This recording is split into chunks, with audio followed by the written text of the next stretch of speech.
Hello, if a volunteer from the audience would come up to the front, please. Now, would you say you do economics on a daily basis? No. Go sit back down. As a matter of fact, we all use economics on a daily basis. Every single one of us, including her. And I'm about to tell you why. Economics is, by definition, not the study of money, but the study of choices and why they happen. Also, you may have heard that your choices make who you are. Economics study that as well. So, how are choices made? Well, we want something, and we make choices to get that something. That something is known by economists as the incentive, the motivation at the root of decision making. By nature, you want the incentive, but you can't always have the incentive. Other people might want it, or you may not be able to get it. As such, economists have to look at incentives at a larger scale. The amount of people who can have the incentive is known as the demand. Now, it is important to note that economists have made a macabre little note that people with no money don't change the demand because they can't afford the incentive or product. However, this can be a good thing as well. Now, an inferior good is not necessarily inferior, it's just cheaper. Picture this, when you go to the supermarket, you decide to buy name brand cereal because it tastes best, but regular milk as well because it's cheapest. The milk, in this case, is the inferior good. Lower quality, but also lower price. Inferior goods help make people who can't afford the name brand cereal be part of demand and thus part of the economy.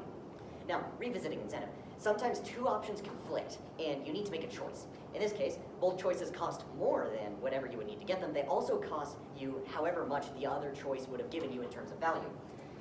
This is called the opportunity cost. You know, how much opportunity did it cost you? This is central to economic decision making and determining how much the true expense of a choice is. Now, let's say Johnny here has a choice. He can either go into McDonald's or he can go into rocket science. Johnny is good at working at McDonald's and not very good at all at rocket science. Which career should Johnny choose? Well, even though Johnny might be able to create more value as a rocket scientist, he has less opportunity cost going to McDonald's. He probably wasn't going to pass college anyway. And than most people, and as such, he can actually get more money, comparatively, working at McDonald's. This career choice is supported by the law of competitive advantage. Basically, if you have less opportunity cost doing something than everybody else, then you will comparatively produce more value by doing that thing. Now, I hear you all saying, well, that isn't very satisfying. Well, maybe you're thinking that nothing is very satisfying. Maybe you always feel yourself wanting, that you're always empty, that there's a hole inside of you. Well, most people would call that depression, but I'm an economist, so I call it scarcity. Scarcity is the principle that no matter how much they have, people will always want more. This is critical to economics because it means consumers will have to be selective about which incentives they work toward. This means you can't have both a bike and a dog, or both a car and a boat. You gotta choose. Now, I want you to think about this. When you have more money, what do you do with it? Chances are you'd say, spend more money. Now, let's say you had less money. Would you save more? Would you spend less? Probably. These are the principles behind inflation and deflation.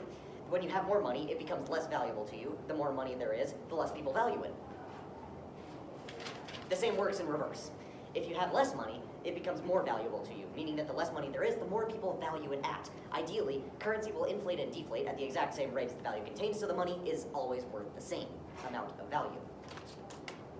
Scarcity also applies to companies. Companies would sure like unlimited hires, but they simply can't manage that, meaning that inevitably some people go jobless.